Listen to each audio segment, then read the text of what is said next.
这明明是周家不传。是他逼我的。不过你的，我肯定是，绝不是妖怪。我没有办法开启泥丸秘藏罢了。我觉得那个泥丸引颈链，你死了，老许家就绝后了。那个漂亮女鬼打出的印记。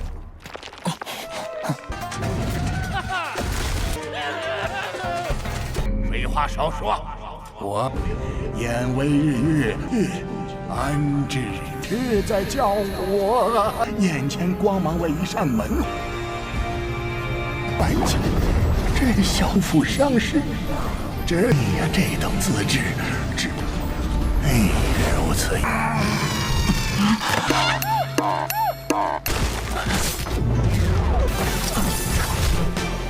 我破！不会再有任何机会。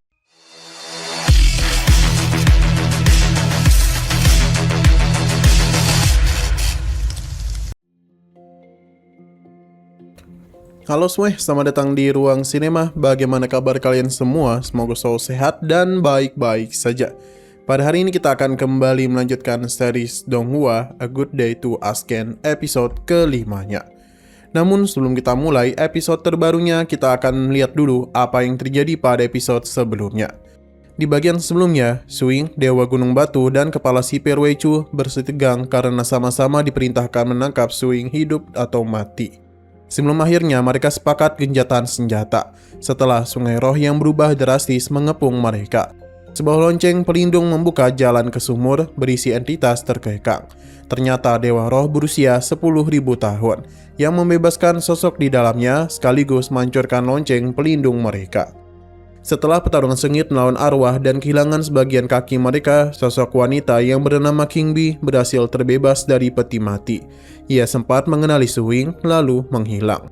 Setelah semua itu, Dewa Gunung Batu melakukan pertarungan sengit dengan Suing. Namun setelah semua itu, dia memilih untuk mundur, karena mencium kehadiran dari Master Nuo lain, yaitu Ding Kuan yang datang membawa dendam.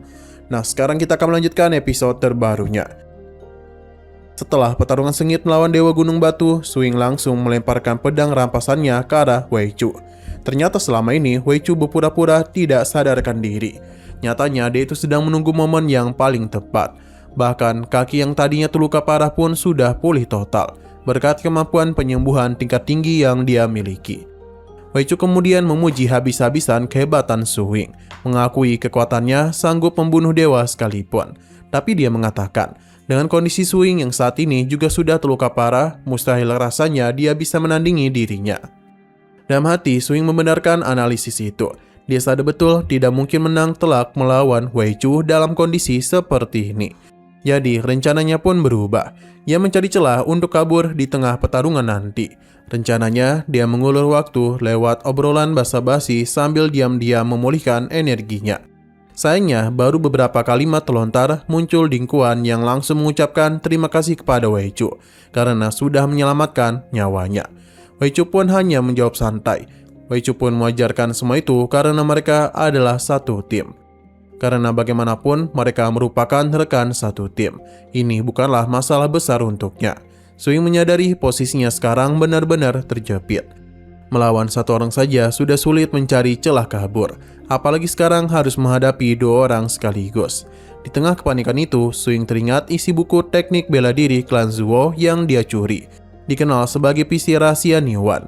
Sebut saja teknik bela diri klan Zuo. Seperti yang pernah dijelaskan Niu Yuanqi, buku itu dilarang dibawa keluar dari lingkungan klan Zuo, dan kalau ketahuan hukumannya sangatlah berat. Maka Suing pun sengaja melontarkan beberapa istilah kunci dari buku tersebut. Ini membuat Ding Kuan langsung panik ketakutan, khawatir rahasianya terbongkar. Weichu yang mendengarnya jadi curiga. Ia pun bertanya bagaimana bisa Suing tahu soal teknik pemurni energi PC rahasia Niuan. Padahal itu merupakan ilmu eksklusif dari klan Zuo yang mustahil diketahui oleh orang luar, apalagi dia kuasai. Pada saat itu, Ding Kuan yang sudah kelap ketakutan pun langsung mengambil keputusan ekstrim. Dia pun menghabisi Weichu di tempat dan mengubah tubuhnya menjadi sumber energi spiritual berbentuk pohon. Sambil melakukannya, dia meminta maaf, mengaku terpaksa melakukan itu demi menutupi kesalahannya. dan alasan dia tidak ingin 9 generasi keturunannya dieksekusi habis oleh klan Zuo. Nah, ternyata hukumannya itu seberat ini. Sudah tahu resikonya segila ini, tapi dia itu masih nekat mencuri buku itu juga. 这明明是周家库存。是他逼我的。不过你的。 Setelah kejadian itu, Ding Quan benar-benar kehilangan kendali emosinya. Ia bertekad Su Ying harus mati hari ini juga demi membalas dendam Wei Chu. Di saat genting itu, Niu Yuanqi tiba-tiba tersadar dari pingsannya. Ia langsung berniat menghadapi Ding Quan sendiri, meminta Su Ying mencari cara lain untuk mengalahkan lawan yang jauh lebih kuat itu. Lalu Su Ying pun segera membuka buku bela diri dari klan Zuo untuk mempelajarinya. Sementara Niu Yuanqi bertarung sebisa mungkin, sekedar mengulur waktu karena dia sendiri tahu betul peluang menang hampir nol. Di luar dugaan, Niu Yuanqi yang tadinya diremehkan justru berhasil melayangkan satu pukulan telak yang menghancurkan sebagian topeng Ding Quan. Tapi tetap saja itu belum cukup. Perbedaan level kekuatan mereka memang terlalu jauh. Untungnya tepat di momen itu Su Ying berhasil menyelesaikan bacaannya. Ia berterima kasih kepada Niu Yuanqi karena sudah berhasil mengulur waktu dengan baik. Dan berkat itu dia sudah menemukan cara ampuh untuk mengalahkan Ding Quan. Lantas Su Ying pun belak-belakan memberitahu bahwa gerakan Ding Quan selama pertarungan penuh celah. Dan ilmu Nuo miliknya sebenarnya sama sekali tidak sesulit itu untuk ditumbangkan. Membunuhnya bahkan semudah membalikan telapak tangan. Ucapan itu seketika menyurut amarah Ding Quan yang merasa terhina. Seorang yang baru saja belajar ilmu Nuo bisa-bisanya bersikap sombong di depannya. Su Ying pun menjawab bahwa dia sudah mempelajari 50 teknik bela diri siluman dan menurutnya, Visi Rahasia Niuan justru tergolong yang paling kasar level tekniknya. Jawaban itu semakin membakar amarah Ding Quan. Yang membalas bahwa tingkat tertinggi teknik kultivasi siluman cuma sebatas tahap penyerapan energi saja, jauh dari kata sebanding dengan ilmu Nuo miliknya. Tanpa basa-basi, keduanya pun langsung baku hantam. Dan benar saja seperti kata Su Ying sebelumnya, mengalahkan Ding Quan ternyata memang semudah membalikan telapak tangan.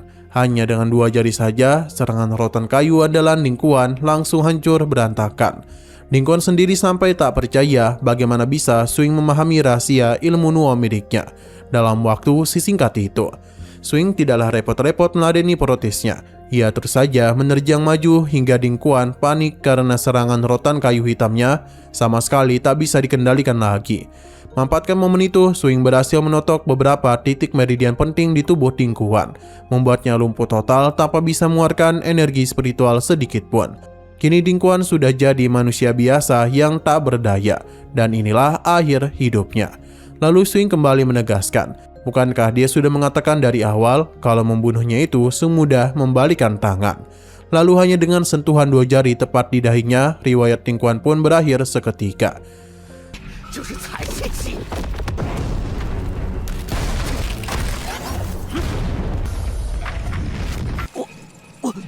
我怎么？ 你看， Setelah itu, Su Ying menjelaskan pemahaman soal ilmu Nuo kepada Niu Yuanqi. Intinya, seluruh aliran terpusat di otak. Jadi cukup menyerang bagian itu saja. Semuanya langsung beres. Ternyata sesederhana itu. Tanpa membuang waktu lagi, mereka pun melanjutkan perjalanan menuju Gua Qingyan yang sebelumnya sempat disebut Niu Yuanqi. Sayangnya jaraknya masih jauh, sekitar 60 km lagi. Di tengah perjalanan, mereka tiba-tiba bertemu kembali dengan Dewa Gunung Batu. Tapi kali ini bukan untuk bertarung, melainkan memberikan peringatan. Ia berpesan agar setelah turun gunung, Su Ying jangan sekali-sekali menuju arah barat laut. Selain itu, dia juga menyarankan agar Su Ying membersihkan diri terlebih dahulu, sebab para dewa siluman bisa melacak keberadaannya lewat aroma darah yang menempel. Su Ying jadi bingung sendiri kenapa Dewa Gunung Batu yang seharusnya menjadi musuhnya justru malah membebaskannya begitu saja. Sayang sekali Dewa Gunung Batu hanya menjawab dengan sebuah pepatah. Meski sisi kemanusiaan dalam dirinya belum sepenuhnya musnah, sifat siluman tetap sulit dijinakkan. Sambil menambahkan bahwa dia penasaran akan jadi seperti apakah Su Ying di masa depan. Setelah mengucapkan itu, Dewa Gunung Batu langsung pergi meninggalkan tempat tersebut. Su Ying menyadari pepatah itu ditunjukkan langsung kepadanya. Dia sampai berteriak menegaskan bahwa dirinya bukanlah siluman. Ucapan itu justru memicu keraguan dalam benaknya. Sepanjang perjalanan ia terus mempertanyakan jati dirinya sendiri. Setengah ragu, setengah yakin. Keyakinannya bahwa dia manusia didasari fakta dia punya orang tua kandung di desa Su. Ayahnya bernama Suan, ibunya bernama Tian Ruijun. Tapi di sisi lain, New Yuan-Ki tetap yakin Swing adalah siluman. Satu pertanyaan besar yang belum terjawab. Jika memang manusia, bagaimana bisa dia itu menguasai teknik kultivasi siluman sekaligus tinju siluman dalam waktu sesingkat itu? Padahal manusia biasa maupun kultivator pada umumnya tidak mungkin mempelajarinya. Sebab metodenya benar-benar berbeda jauh. Swing hanya menjawab jujur bahwa dia sendiri juga tidak tahu alasannya. Selain itu, bukan teknik siluman saja yang bisa dia kuasai cepat, ilmu Nuwa pun bisa dia pahami dalam waktu singkat. Jadi pada intinya, Swing kemungkinan besar adalah sosok setengah manusia dan setengah siluman. 我肯定是人，绝不是妖怪。我没有办法开启泥丸密藏罢了。我觉得那个泥丸引颈链。 Di tengah perjalanan, mereka tanpa sengaja kembali bertemu dan lonceng misterius dari kuil sebelumnya. Kehadirannya membuat Swing penasaran berat hingga akhirnya mendekat untuk memeriksanya. New Yuan-Ki langsung memperingatkan agar jangan sembarangan. Bisa saja lonceng itu tiba-tiba menghabisi nyawanya begitu saja. Apalagi Swing belum punya keturunan. Jika sampai mati, seluruh garis keluarga Su bisa punah total. Saat mendekat, perhatian Swing pun tertuju pada sebuah cap telapak tangan kecil yang begitu mungil di permukaan lonceng. Dia menduga itu adalah jejak yang ditinggalkan oleh hantu wanita cantik King Bee. Tanpa ragu sedikit pun Swing menyentuhnya, dan ternyata tidak terjadi apa-apa. Bukan cuma menyentuh, dia pun mengelus-ngelus pelan, beralasan kalau lonceng ini sudah menyelamatkan nyawa mereka semalam dan kini sedang terluka parah. Jadi elusan itu sebagai ucapan terima kasih sekaligus penghibur. Namun tiba-tiba saja lonceng itu bergerak sendiri, membuat New Yuan-Ki dan Swing sama-sama membuat mereka kaget. Lonceng itu bahkan terus mengikuti setiap gerakan Swing. New Yuan-Ki langsung menyimpulkan, sepertinya lonceng itu ingin ikut bersama mereka. Bukankah tadi dia itu sudah mengatakan kalau lonceng ini terluka parah? Jadi wajar saja kalau sekarang dia itu butuh pelindungan. Dan sekarang sepertinya sudah menjadikan Swing sebagai pelindungnya. Semua itu gara-gara sentuhan tadi yang membuat lonceng itu enggan berpisah dengannya. Lantas New Yuan-Ki pun langsung menyalahkan Swing habis-habisan. Padahal dari awal dia sudah diperingatkan, barang aneh di pinggir jalan jangan sembarangan disentuh. Merasa direpotkan, Swing tidak mau terus diikuti benda sebesar itu, karena ini jelas akan menyulitkan perjalanan mereka ke depannya. Dia mencoba mempercepat langkah, berlari kencang, melompat ke sana kemari, bahkan melintasi pepohonan dan bebatuan besar. Tapi semua rintangan itu tetap berhasil diterabas oleh lonceng yang gigih mengejarnya. Kejar-kejaran itu akhirnya berhenti di satu titik. 你死了，老许家就绝后了。那个漂亮女鬼打出的印记。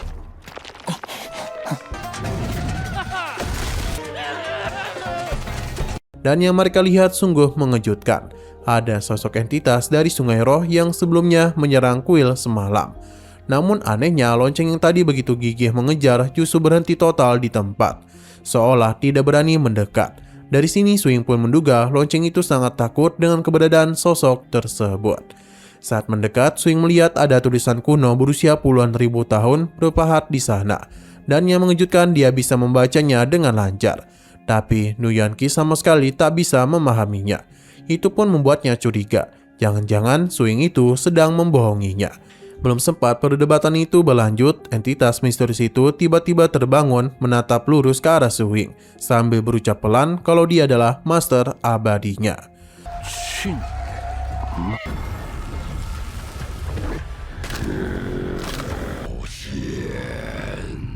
Terlihat sebuah entitas siluman misterius yang merupakan sebuah dewa roh yang terus-menerus memanggil Swing sebagai master abadi. Membuat New Yuan-Ki dan Swing dilanda ketakutan luar biasa. Mereka memutuskan kabur secepatnya, memicu aksi kejar-kejaran sengit, dan untungnya mereka kembali diselamatkan oleh lonceng misterius itu untuk kedua kalinya.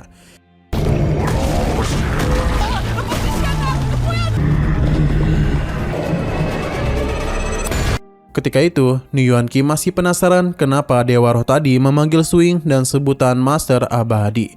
Swing sendiri sama sekali tidak merasa dirinya pantas disebut begitu, dan lebih memilih segera menjauh dari lokasi sebelumnya. Lalu, New Yuan-Ki pun menyarankan agar mereka membawa serta lonceng itu, menganggapnya sebagai harta karun berharga. Swing sebenarnya berpikiran sama. Tapi ukuran lonceng yang begitu besar jelas akan menarik perhatian kalau dibawa kemana-mana. Di luar dugaan mereka berdua, New Yuan Qi justru menyaksikan langsung bagaimana lonceng itu mengecil sendiri dan masuk ke dalam tubuh Swing. Sementara Swing sendiri sama sekali tidak menyadari kejadian itu, sampai bertanya-tanya kemanakah perginya lonceng tersebut. Saat New Yuan Qi hendak menjelaskan, tiba-tiba muncul peringatan langsung dari sang lonceng. Begitu Swing menggerakkan kepalanya, dia mulai mendengar suara lonceng bergema di tubuhnya.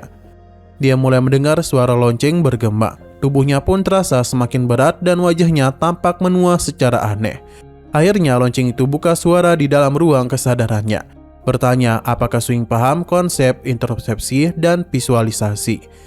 Saat ini kultivasi Swing sudah mencapai tingkat energi dan darah, bahkan sudah menyentuh puncak tahap penyerapan energi.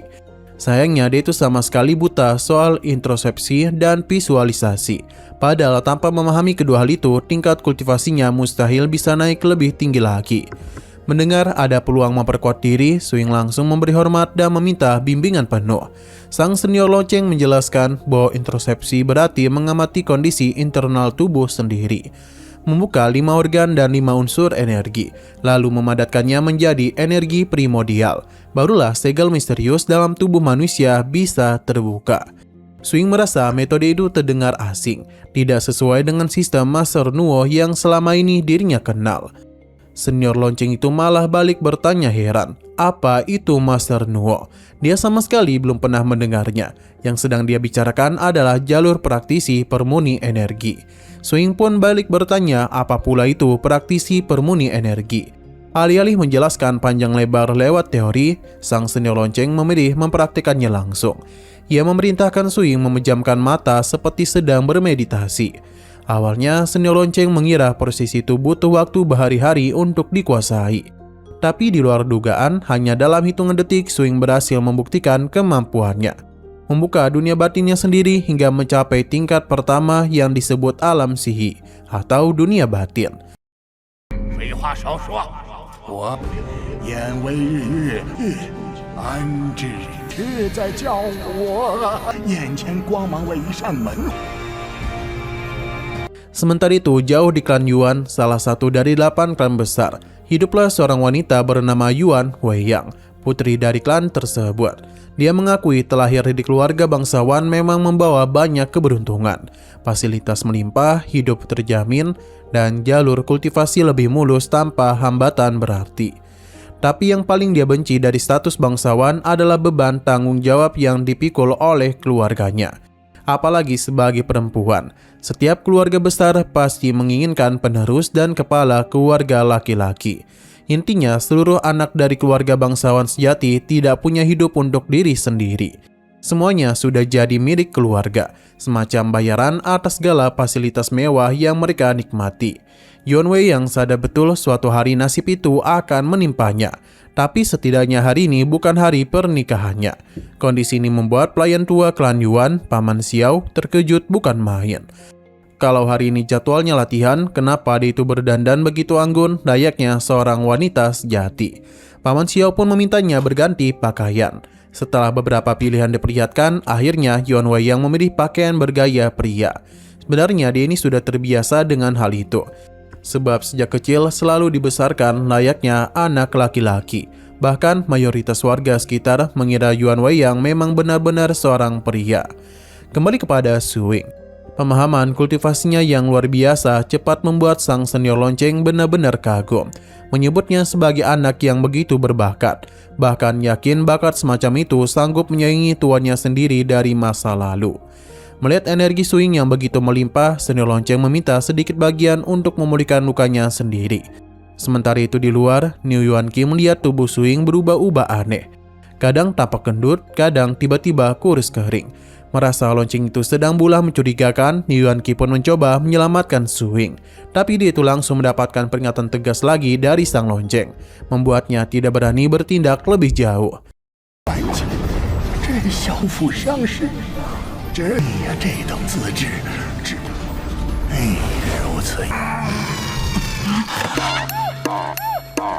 Singkat waktu, 3 hari kemudian di Gunung Jian, sekelompok warga sedang mempersembahkan sesaji kepada dewa roh penjaga desa Gunung Jian, Daguan Lang. Namun ternyata di sana juga hadir dewa lain, sosok abadi yang disebut sebagai dewa roh agung dari desa Yang Zitang. Alasan kedatangan ke sini tidak lain karena mencari jejak keberadaan Su Wing. Sayangnya, seperti yang sudah kita kenal, dewa roh satu ini punya reputasi yang benar-benar buruk. Kedatangannya untuk meminta persembahan justru berujung kekacauan. Karena selama ini di desa Yang Zitang, warganya tidak pernah putus memberikan persembahan dupa terbaik. Jauh berbeda dengan sambutan seadanya di Gunung Jian. Oleh karena itu, dia dijuluki sebagai Master Abadi. Sampai akhirnya mata sang Master Abadi tertuju pada seorang gadis muda yang menarik perhatiannya. Situasinya persis seperti kejadian di episode-episode awal. Pantas saja kalau kita sebut sebagai Dewa Mesum. Kebetulan Gunung Jian adalah jalur lintasan yang harus dilewati oleh Niu Yuanqi dan Su Wing. Saat mereka tiba di sana dan tanpa sengaja menyaksikan proses persembahan itu, Niu Yuanqi langsung menyarankan mencari jalan lain. Sebab kekuatan dewa di hadapan mereka sudah jauh melampaui level dewa Gunung Batu. Awalnya Su Wing menyetujui saran itu, tapi hati kecilnya berkata lain. Dia merasa harus menyelamatkan gadis tersebut. Akhirnya Su Wing itu menuruti kata hatinya, menolak mentah-mentah usulan mengambil jalan memutar dari Niu Yuanqi. Kebencian dan dendamnya terhadap para dewa roh sudah tidak bisa dibendung lagi. Su Wing pun kembali menghadapi langsung sang Master Abadi. Di luar dugaan, kedatangan Su Wing justru mendahului sosok lain yang juga berniat menyelamatkan gadis itu. Ternyata King Bee sedang berada di langit atas, ikut memantau situasi. Tapi karena Su Wing lebih dahulu bertindak, King Bee memilih tidak menampakkan dirinya. Namun akhirnya dia tahu pria pertama yang dilihatnya saat terbangun dari tidur panjangnya itu bernama Su Wing. Tanpa banyak basa-basi, Su Wing langsung saja melayangkan satu tendangan telak kepada kepala dewa roh desa Gunung Jian, hingga itu putus seketika. Seluruh warga yang menyaksikannya langsung lari kemana-mana. 哎呀，去秦岩洞要紧。斗得好菜，元兄，我不想绕路了。是幸。 Sementara gadis kecil yang jadi korban tampaknya sudah kehilangan harapan hidup, hanya bisa bertahan mencari makan seadanya di sekitar situ. Niu Yuanqi segera memperingatkan Master Abadi bahwa tuan mudanya Su Wing sudah menghabisi banyak sekali dewa roh, bahkan berhasil mengalahkan 2 Master Nuo sekaligus. Dan tak lupa membuat kaki dewa Gunung Batu terpotong dalam pertarungan sebelumnya. Jika dia itu masih sayang nyawa, sebaiknya dia ini segera pergi dari hadapan mereka. Akan tetapi, Master Abadi sama sekali tidaklah takut kepadanya. Merasa yakin kalau sosok-sosok yang sudah ditembangkan oleh Su Wing sebelumnya jauh lebih lemah dibandingkan dirinya. Pertarungan pun tak dihindarkan. Serangan pertama dari Master Abadi langsung membuat tubuh Niu Yuanqi dan Su Wing terpental jauh. Su Wing mengakui kekuatan lawannya memang luar biasa. Serangan kedua datang lebih mengerikan, mengendalikan ratusan pedang sekaligus dari kejauhan. Niu Yuanqi pun segera memberitahu rahasia kemampuan itu. Kemampuan mengendalikan pedang jarak jauh tersebut sebenarnya hanyalah ilusi belaka. Dari ratusan pedang yang muncul, cuma ada satu pedang asli. Mendengar rahasianya terbongkar, Master Abadi murka dan langsung menyerang Niu Yuanqi sebagai pelampiasannya. Melihat temannya terpojok, Su Wing langsung bergerak cepat. Dan di luar dugaan, hanya dengan 1 kali tinju saja dia berhasil mematahkan seluruh serangan tersebut. Master Abadi sungguh terkejut dengan apa yang dia lihat saat ini. Karena bagaimana bisa tekniknya bisa dihancurkan begitu cepat. Namun pertarungan belumlah berakhir. Serangan ketiga menyusul, kali ini berupa pedang berukuran jauh lebih besar mengarah langsung kepada Su Wing. Tapi Su Wing ini sudah memiliki perhitungan matang. Dia tahu betul bahwa lawan yang kuat dalam pertarungan jarak jauh biasanya lemah kalau diajak bertarung jarak dekat. Maka dia itu terus menerjang maju, berusaha mendekati Master Abadi secepat mungkin. Dan benar saja begitu Su Wing berhasil mempersempit jarak, Master Abadi justru dilanda ketakutan luar biasa. Sadar betul kalau sampai lawannya berhasil mendekat, semuanya akan berakhir. Ternyata dia itu memang sangat lemah dalam pertarungan jarak dekat, sehingga dia itu berusaha sekuat tenaga mencegah Su Wing mendekat lebih jauh. Saat Su Wing berhasil menyerbu masuk dan cepat dari jarak dekat, Master Abadi sempat melepaskan satu serangan pertahanan terlebih dahulu. Untungnya, Su Wing ini berhasil menghancurkan serangan itu, menggunakan teknik tinju iblis banteng bertenaga gajah. Belum berakhir sampai di situ, Master Abadi kembali belum berakhir sampai di situ saja, Master Abadi kembali melancarkan satu serangan lanjutan yang mengarah tepat kepada wajah Su Ying.